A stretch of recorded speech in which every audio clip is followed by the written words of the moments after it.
오늘 본문 말씀의 내용은 이제 가나안 정복 전쟁이 시작됐죠. 여호수아라고 하는 모세의 후계자가 할 일은 가나안 정복 전쟁 5년 내지 7년 동안에 맞춰서 이스라엘 12지파에게 땅을 분배해 주는 사명이 여호수아의 사명입니다. 그런데 가장 싸움이 어려웠던 것은 요단강을 건너자마자 팔레스타인에서 가장 견고했던 도시국가 여리고였습니다. 여리고 성은 그 성의 두께가 3m 정도 됐습니다. 그리고 이 경사진 정상에 위치했고 적군이 침입에 대비해서 밖으로 3m, 4m 높이의 석조 장애물도 설치해 놓았고 그 벽은 내벽과 외벽 이중 구조로 되어 있는데 이 벽은 밑에서 위로 35도 각도로 되어 있어서 밖에서는 사람이 기어 오를 수 없도록 만들어 놨습니다. 영국의 고고학자들이 지금부터 3,500년 전에 무너졌던 여리고성을 이렇게 발굴해 놓은 것을 제가 가봤는데요, 인간의 힘으로는 무너뜨릴 수 없는 철옹선이었어요. 그런데 이스라엘 백성이 하나님의 작전 명령을 듣고 그대로 순종했더니 성이 무너진 거예요. 하나님이 무너뜨려 준 거예요. 그래서 하나님이 싸워주심으로 이긴 거예요. 여러분, 우리 힘으로는 사탄의 세력을 꺾을 수 없고 세상을 이길 수가 없고 환경을 지배할 수가 없어요. 다만 전지전능하신 하나님의 손길이 우리와 함께하면 능히 이기게 될 줄로 믿습니다. 그러면 영적 전쟁에서 이기기 위해서는 어떻게 해야 되는가? 3가지 비밀을 소개할게요. 첫 번째는 하나님의 약속을 믿어야 합니다. 지금 이스라엘 백성에게 하나님이 약속한 것은 여리고 성을 내가 너희에게 주겠다 하는 약속입니다. 자, 2절 말씀을 함께 읽겠습니다. 여호와께서 여호수아에게 이르시되 보라, 내가 여리고와 그 왕과 용사들을 내 손에 넘겨 주었으니, 여기서 네라고 하는 사람은 여호수아고 여호수아는 공동체의 대표자입니다. 대표자에게 말씀을 주는 것은 전체 주는 것이나 동일합니다. 내가 너 여호수아에게 여리고 성을 주었다. 그 왕도 그 군사도 그 안에 있는 모든 재물도 너에게 주겠다라고 약속했으니, 우리의 믿음의 근거는 우리 마음으로 믿음이 아니고 하나님의 언약의 약속을 붙잡는 것이 믿음입니다. 아멘. 이미 여호수아는 전에 가데스 바네아에서 선택함을 받아 12정탐군 중에 하나가 돼서 40일 동안 가나안 땅을 탐지한 경험이 있습니다. 그리고 모세의 후계자가 되자마자 하나님께서 그걸 주지시켜 준 거예요. 네가 전에 발바다로 밟았던 그 땅 내가 너에게 주겠다. 자, 여호수아 1장 3절 4절 확인합니다. 같이요. 내가 모세에게 말한 바와 같이 너희 발바닥으로 밟는 곳은 모두 내가 너희에게 주었노니 곧 광야와 이 레바논에서부터 큰 강 곧 유브라데 강까지 해쪽 속에 온 땅과 또 해지는 쪽 대해까지 너희의 영토가 되리라. 주었노니는 과거고 되리라는 것은 미래입니다. 이미 네가 발바닥으로 밟았던 과거 그 땅 주었다 이미. 그리고 네가 내 말을 순종하면 또 주리라. 이게 약속이에요. 여러분은 신앙생활을 여러분의 마음에 느낀 대로 하면 안 되고 성경 말씀을 가슴에 부여잡고 그 말씀이 이루어질 것을 기대하는 것이 믿음입니다. 그래서 비록 지금 이 눈에 보이기에는 어떠하든지 아직 나타나 보이지 않고 귀에 아무 소리 아니 들려도 하나님이 전에 나에게 준 말씀을 믿음의 손으로 붙잡는 것, 그것을 의지하는 것, 기대하는 것이 믿음이죠. 영적 전쟁에서 싸워야 할 대상이 있는데 우리로 하여금 일이 안 되게 하고 몸이 아프게 하고 관계가 끊어지게 하고 공고와 괴로움을 주는 것은 사탄입니다. 이 사탄이 배후에서 조종하고 우리로 하여금 말씀에 불순종하게 해서 죄를 짓게 함으로 결과적으로 망하게 하는 것이 사탄이기 때문에 우리가 싸워야 할 것은 육체가 아니고 사람이 아니라 사람을 죄 짓게 하고 지옥으로 끌고 가게 하는 이 사탄과 싸워야 되는데 그 싸움의 대상, 그래서 이것과 싸우기 위해서는 우리가 힘을 길러야 돼요. 마귀를 이길 만한 능력을 받아야 돼요. 그 능력은 주 안에만 있어요. 울어도 안 되고 참아도 안 되고 세상 지식과 경험으로 안 되는 거예요. 세상 만사가 인간의 계획대로 안 돼요. 하나님이 도와주셔야 돼요. 에베소 6장 10절 이하 같이 읽어봅니다. 끝으로 너희가 주 안에서와 그 힘의 능력으로 강건하여 지고 마귀의 간계를 등에 대적하기 위하여 하나님의 전신갑주를 입으라. 이 성경은 로마 시대에 기록된 것이죠. 그때 로마 병정들은 이 무장을 했는데 무장은 두 가지예요. 하나는 방어용 무기, 하나는 공격용 무기죠. 방어용 무기는 투구, 갑옷, 방패, 이것은 방어용이에요. 공격하는 것은 검, 창, 화살, 이런 게 공격하는 거예요. 사람이 전쟁에서 이기기 위해서는 방어만 해서 이기는 게 아니에요. 적극적으로 공격을 해야 이길 수 있음을 믿습니다. 그래서 우리가 공격하기 위해서는 가져야 할 것이 뭐냐면 하나님의 말씀이에요. 자, 에베소 6장 16절 17절 모든 것 위에 믿음의 방패를 가지고 일어선 등이 악한 자의 모든 불화살을 소멸하고 구원의 투구와 성령의 검 곧 하나님의 말씀을 가지라. 여러분 때마다 일마다 말씀이 생각나야 되고 그 말씀에 의해서 기도를 해야 됩니다. 그게 바로 신앙생활이죠. 예? 구약의 전쟁 역사 가운데 믿음이 있는 왕들과 믿음이 없는 왕들은 둘로 나타났어요. 믿음이 있는 왕들은 국가가 위기에 처하면 왕부터 기도를 했고 선지자들이 기도를 부탁했고 백성들에게 금식을 선포했고 그래서 전쟁이 이겨요. 근데 믿음 없는 왕들은 아수리의 군대를 의지하고 무슨 에집트의 군대를 의지하고 자꾸 정치적으로만 무슨 일을 해결하려고 하니까 결국은 실패를 했어요. 자, 히스기야 왕 때 아수르의 사네립이라는 대왕이 군사 18만 5천 명을 이끌고 예루살렘을 포위합니다. 협박 편지 보냈죠. 항복해라, 그러면 다 죽인다. 그 편지 히스기야 왕이 받고 어떻게 했어요? 두려워 떨고만 있었어요? 아니에요. 그 편지 손에 움켜쥐고 어디로 갔어요? 성전에 갔어요. 성전에 가서 편지를 펴놓고 하나님 눈이 있으니까 보세요. 귀가 있으면 들으세요. 지금 우리가 이런 상황입니다. 자, 열왕기하 19장 14절 같이 보겠습니다. 히스기야가 사장의 손에서 편지를 받아보고 여호와의 성전에 올라가서 히스기야가 그 편지를 여호와 앞에 펴놓고 어떻게 기도했습니까? 19절 봐요. 우리 하나님 여호와여 원하건대 이제 우리를 그의 손에서 구원하옵소서. 그리하시면 천하 만국의 주 여호와가 홀로 하나님이신 줄 알리이다 하니라. 에절이에 기도했는데 응답은 왕에게 오지 않고 누구한테 왔어요? 이사야 선지자에게 왔어요. 여러분이 에절이에 기도한 제목이 하나님의 응답이 직접 올 때도 있지만 가끔씩 목사에게 올 때도 있는 거예요. 뭐라고 응답이 오는지 볼까요? 열왕기하 19장 32절 이하에 그러므로 여호와께서 아수르 왕을 가리켜 이르시기를 그가 이 성에 이르지 못하며 이리로 화살을 쏘지 못하며 방패를 성을 향하여 세우지 못하며 치려고 토성을 쌓지도 못하고 오던 길로 돌아가고 이 성에 이르지 못하리라 하셨으니 이는 여호와의 말씀이시라.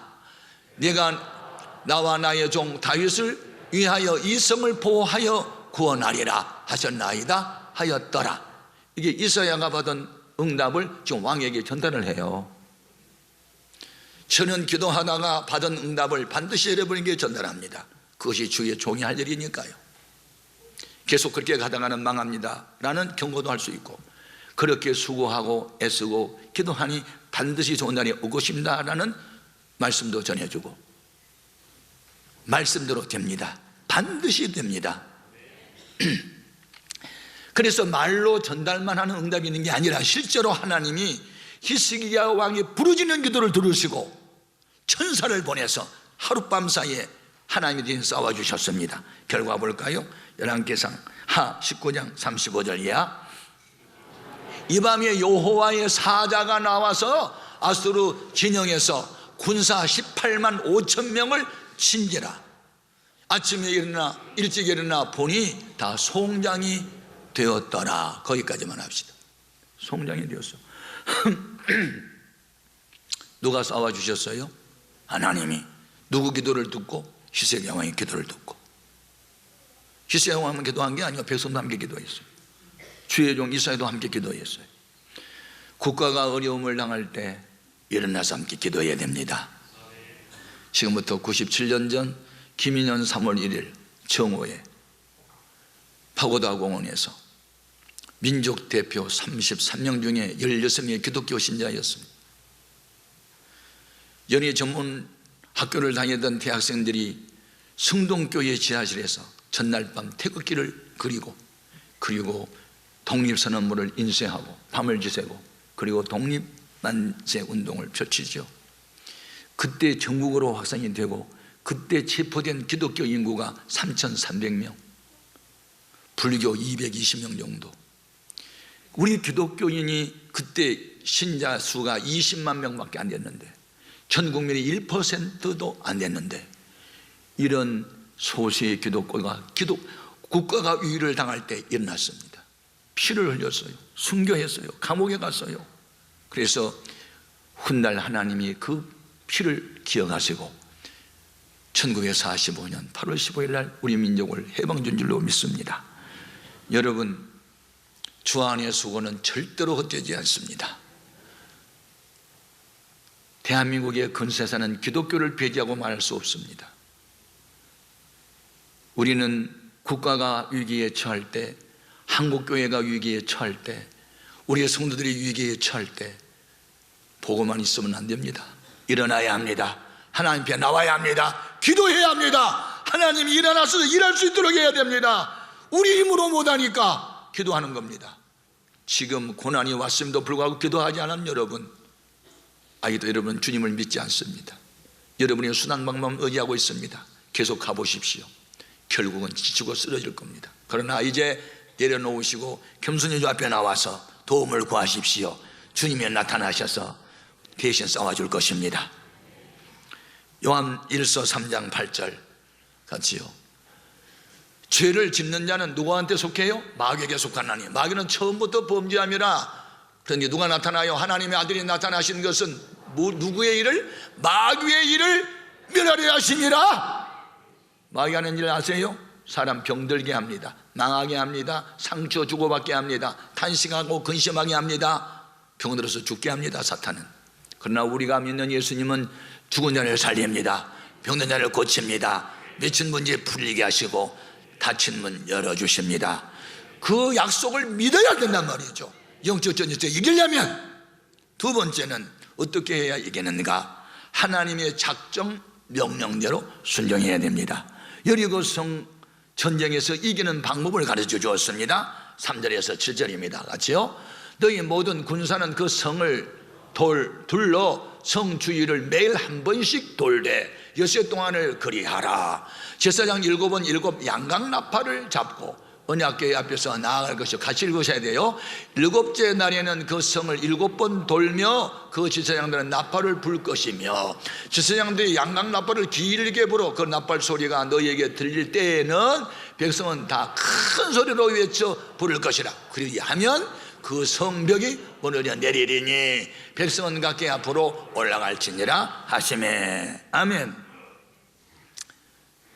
이게 작전 명령이에요. 하나님이 그 백성에게. 그러면 명령을 듣기는 다 듣는데 순종을 해야만 역사는 나타난단 말이죠. 그래서 그들은 순종을 해요. 자, 8절 9절 보겠습니다. 여호수아가 백성에게 이르기를 마침에 제사장 7번 양강나팔 7을 잡고 여호와 앞에서 나아가며 나팔을 불고 여호와의 언약궤는 그 뒤를 따르며 그 무장한 자들은 나팔 부는 제사장 앞에서 행진하며 후군은 그 뒤를 따르고 제사장들은 나팔을 불며 행진하더라. 말씀을 들었으면 반응을 보였더라. 어떻게? 부정 반응이 아니고 긍정적 반응을 보였더라. 일어나라. 새벽에 일어났고 나팔을 불었고 앞장설 사람 앞장서라. 후군은 뒤에 서고 언약궤는 중앙에서 행진하라. 언약궤는 하나님의 임재를 상징합니다. 언제나 우리의 삶의 한 복판에다가 하나님을 모시고 살아라. 그리하면 하나님이 너를 도와준다는 것입니다. 아멘. 네, 오늘 우리 하나님 앞에서 불순종의 죄를 범하지 말아야 돼요. 말씀을 알고는 있잖아요. 근데 행함이 없으면 그게 죄를 짓는 거거든요. 우리 하나님은 어떤 죄인이라도 죄악으로 인하여 망하는 것을 원치 않고 다 회개해서 구원받기를 원하세요. 에스겔서 18장 21절 이하. 그러나 악인이 만일 그가 행한 모든 죄에서 돌이켜 떠나 내 모든 율례를 지키고 정의와 공의를 행하면 반드시 살고 죽지 아니할 것이라. 그 범죄한 것이 하나도 기억함이 되지 아니하리니 그가 행한 공의로 살리라. 주 여호와의 말씀이니라. 내가 어찌 악인이 죽는 것을 조금인들 기뻐하랴. 그가 돌이켜 그 길에서 떠나 사는 것을 어찌 기뻐하지 아니하겠느냐. 죄인된 우리 부모들도 자식들 잘 되기를 원하거든 부모보다 더 우리를 사랑하는 하나님께서 밤낮으로 부르짖는 우리를 외면하시겠느냐? 죄에서 떠나서 바로 믿어보려고 하는 사람을 외면하시겠느냐? 반드시 내가 너를 도와주리라. 반드시 내가 너를 축복하리라. 반드시 내가 너를 들었으리라. 여기에 작정명령은 아침 일찍이 새벽에 일어나서 성주일을 매일 돌되 6일 동안을 그리하라. 하루만 하면 안 돼. 이틀도 안 돼. 하란 대로 6일 동안 지속해라. 여러분, 우리의 신앙생활을 지속적으로 잘해야 됩니다. 가다가 중지하면 안익한 것만 못합니다. 용도 삼이 시작만 거창하게 해놓고 끝은 흐지부지 그렇게 하지 말고 우리는 지속적으로 그 일을 해야 될 줄로 믿습니다. 월요일도 일어났고 화요일도 일어났고 수요일도 일어났고 목요일 금요일도 일어나고 계속해서 일어나서 성을 돌았단 말이죠. 예? 그런데 어떤 사람들은요 광야 생활할 때 불순종하는 사람이 있었어요. 어떤 사람은 순종을 하고. 그런데 여러분, 불순종하는 사람하고 순종하는 사람하고 하나님이 차별을 하셨어요. 불순종하는 사람은 광야에서 머물러 죽게 했고 순종하는 사람들만 가나안에 가겠단 말입니다. 여러분, 같은 예수 믿고 같은 성경 알고 같은 교회를 섬겨도요 말씀을 지켜 사는 사람하고 그냥 교회만 다니는 사람하고 하나님은 차별하세요.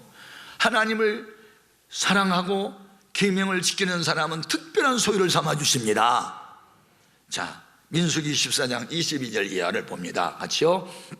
내 영광과 애굽과 광야에서 행한 내 이적을 보고서도 이같이 10번이나 나를 시험하고 내 목소리를 청종하지 아니한 그 사람들은 어떻게? 내가 그들의 조상들에게 맹세한 땅을 결단코 보지 못할 것이요 또 나를 멸시하는 사람은 한 사람도 그것을 보지 못하리라. 그러나 내 종 갈렙은 그 마음이 그들과 달라서 나를 온전히 따랐은즉 그가 갔던 땅으로 내가 그를 인도하여 드리리니 그의 자손이 그 땅을 차지하리라. 아멘. 하지 않던 일을 갑자기 하는 것은 힘듭니다. 왜냐하면 생체 리듬이 깨질 수 있어요. 새벽기도 안 하는 사람이 갑자기 새벽기도 하면 허둥지둥하고 피곤할 수 있어요. 그래서 거기에 참음이 필요하고 인내가 필요하고 그리고 목표를 정했으니 지속적으로 가야 하는 노력이 필요합니다. 그렇게 해서 인내의 말씀을 지키면 하나님 우리 지켜주십니다. 요한계시록 3장 10절 네가 나의 인내의 말씀을 지켰은즉 내가 또한 너를 지켜 시험의 때를 면하게 하리니 이는 장차 온 세상에 임하여 땅에 가는 자들을 시험할 때라. 끝까지 말씀을 지키는 자에게는 하나님의 성령의 기둥이 되게 하시고 하나님이 함께한 증거로 그 기둥에다가 하나님의 이름을 기록하겠다고 약속합니다. 요한계시록 3장 12절 말씀 이기는 자는 내 하나님의 성전의 기둥이 되게 하리니 그가 결코 다시 나가지 아니하리라. 내가 하나님의 이름과 하나님의 성 곧 하늘에서 내 하나님께로부터 내려오는 새 예루살렘의 이름과 나의 새 이름을 그 이 위에 기록하리라. 하나님 보이지 않지만 하나님이 함께하는 사람은 볼 수 있게 하리라. 그 얼굴을 보고 그의 건강 상태를 보고 그의 사업을 보고 자식들을 바라보니 과연 하나님은 살아계심을 볼 수 있다 하리라. 그렇게 분명히 됩니다. 아멘. 그래서 이스라엘 백성은 여호수아와 함께 새벽에 일찍이 일어나서 성을 돕니다. 12절 13절 또 여호수아가 아침에 일찍이 일어나니 제사장들이 여호와의 궤를 메고 제사장 7은 양강나팔 7을 잡고 여호와의 궤 앞에서 계속 행진하며 나팔을 불고 무장한 자들은 그 앞에 행진하며 후군은 여호와의 궤 뒤를 따르고 제사장들은 나팔을 불며 행진하니라. 어떻게 6일 동안 계속. 그리고 7일째 되는 날은 한 바퀴가 아니고 7바퀴를 돌아라. 하나님 명령에 순종했을 때 성이 무너졌습니다. 말씀을 많이 안다고 일이 해결된 게 아니고 실천에 옮길 때 그 삶의 현장에서 주의 능력이 나타나는 줄로 믿습니다. 마지막으로 영적 전쟁의 승리의 비결이 뭐냐? 침묵할 때 침묵하고 외칠 때 외쳐야 합니다. 자, 10절 말씀 같이 읽어보겠습니다. 이거요. 여호수아가 백성에게 명령하여 이르되 너희는 외치지 말며 너희 음성을 들리게 하지 말며 너희 입에서 아무 말도 내지 말라. 그리하다가 내가 너희에게 명령하여 외치라 하는 날에 외치제니라 하고. 그래서 어떻게 했어요? 말씀은 다 들었는데 말씀대로 순종을 했어요. 20절 맞죠? 이에 백성은 외치고 제사장들은 나팔을 불매 백성의 나팔 소리를 들을 때에 크게 소리 질러 외치니 어떻게? 성벽에 무너져 내린지라. 백성이 각기 앞으로 나아가 그 성에 들어가서 그 성을 점령하고. 아멘. 그렇습니다. 말씀을 알고만 있으면 소용이 없습니다. 알고 있는 말씀을 실천에 옮길 때 그때 주의 능력이 나타났습니다. 잔치집 하인이 주님 명령대로 물을 푸는 순간 물이 변하여 포도주가 된 것처럼, 나면서부터 소경된 사람이 예수님 명령 따라 실로암 가서 눈을 씻는 그 순종하는 순간 눈이 밝아진 것처럼, 여리고 성 돌고 외치라 할 때 외쳤을 때 성이 무너진 것처럼, 오늘날 여러분 하나님 말씀을 듣고 순종할 때 주의 능력이 나타나는 줄로 믿습니다. 중요한 거예요. 오늘 우리는 기도할 때 함께 기도해야 합니다. 전도할 때 함께 전도해야 됩니다. 이 하나됨이 중요한 것이죠. 사도행전 1장 14절 보겠습니다. 여자들과 예수의 어머니 마리아와 예수의 아우들과 더불어 마음을 같이하여 뭐 했어요? 오로지 기도에 힘쓰더라. 기도하라 할 때 힘을 썼어요. 누가? 예수님의 모친 마리아, 다른 여자들, 예수님의 동생, 그리고 예수 제자들 한 120여 명이 다락방에 모여가지고 열흘 동안 기도에 힘썼을 때 성령이 강림하게 된 줄로 믿습니다. 훗날 가룟 유다가 이제 자살해서 세상을 떠나고 지옥에 갔어요. 배신자가 돼서. 그걸 대신하여 12제자 중에 누구를 하나 뽑아 그 수에 들게 할까 할 때 자격자가 있었는데, 돈 많은 사람, 사회적 지위가 높은 사람, 교회 오래 다닌 사람, 그런 사람 아니었어요. 딱 조건 하나야. 괴로우나 즐거우나 항상 우리와 함께 있었던 사람. 할렐루야. 하나가 되어야 돼요. 사도행전 1장 22절 이하 보겠습니다. 항상 우리와 함께 다니던 사람 중에 하나를 세워 우리와 더불어 예수께서 부활하심을 증언할 사람이 되게 하여야 하리라 하거늘, 그들이 두 사람을 내세우니 하나는 바사바라고도 하고 별명은 유스도라고 하는 요셉이요, 하나는 마띠아라. 교회가 힘들고 어려울 때 함께하고 즐거울 때도 함께하고 생사를 같이 하던 사람, 그 사람이 정말 주님 마음에 합당한 사람인 줄 믿습니다. 감정대로 움직이지 말고 말씀대로 움직이는 그리스도인이 되어야 합니다. 여러분, 고린도 교회가 왜 교회 안에 분란이 생겼어요? 왜 교회가 부흥이 안 되고 말썽을 부렸나요? 하나가 안 돼서. 그래서 바울이 고린도 교회에 첫 번째 보낸 편지가 뭡니까? 하나 되어라. 고린도전서 1장 10절입니다. 같이 읽어봐요. 형제들아, 내가 우리 주 예수 그리스도의 이름으로 너희를 권하노니 모두가 같은 말을 하고 너희 가운데 분쟁이 없이 같은 마음과 같은 뜻으로 온전히 합하라. 같이 큰 소리로 읽어요. 시작. 같은 말, 같은 마음, 같은 뜻, 같은 열매. 부부도요, 마음이 같이 되고 하나가 되어야 편안합니다. 의견이 분분하면 다툼이 일어나잖아요. 그런데 우리는 의견이 분분할 것이 없어요. 하나님의 말씀이니 너도 나도 순종하자. 그럼 하나가 되지. 아멘. 인간의 의견보다도 하나님의 의견이 더 승하니까. 할렐루야. 그래서 여호수아가 이끈 이스라엘 군대는 하나같이 앞장설 사람은 앞장서고 뒷사람은 뒤서고 나팔 불 사람은 나팔 불고 하면서 일사불란하게 한 주간 동안을 그렇게 헌신하고 봉사하였더니 여리고 전쟁에서 승리했다. 이것은 하나님이 함께함으로만 가능할 수 있었다. 그러므로 오늘 우리도 우리 앞에 장애물이 있어요. 그것이 암병일 수도 있고 사업이 부도일 수도 있고 자식일 수도 있고 하여튼 부부관계일 수도 있고 인간의 힘으로 쉽게 풀리지 않은 문제일 수 있는데, 그런 문제가 있을 때 우리가 이 여리고를 무너뜨리고 이 담을 뛰어넘을 수 있는 것은 말씀에 순종한 것밖에 없습니다. 결론, 시편 18편 29절을 크게 외치고 마칩니다. 같이요. 내가 주를 의뢰하고 적군을 향하여 달리며 내 하나님을 의지하고 담을 뛰어넘나이다. 장애물 경주, 장대를 의지하고 뛰어넘는 것처럼 내 힘으로는 부족하지만 말씀에 의지하여 내가 이 장애물을 뛰어넘고 말씀에 의지하여 이 문제를 난 격파하고 가겠습니다. 여러분, 적극적인 신앙생활로 여러분 앞에 놓여있는 여리고의 문제를 주님이 해결할 수 있도록 그런 역사가 있기를 주의 이름으로 축복합니다.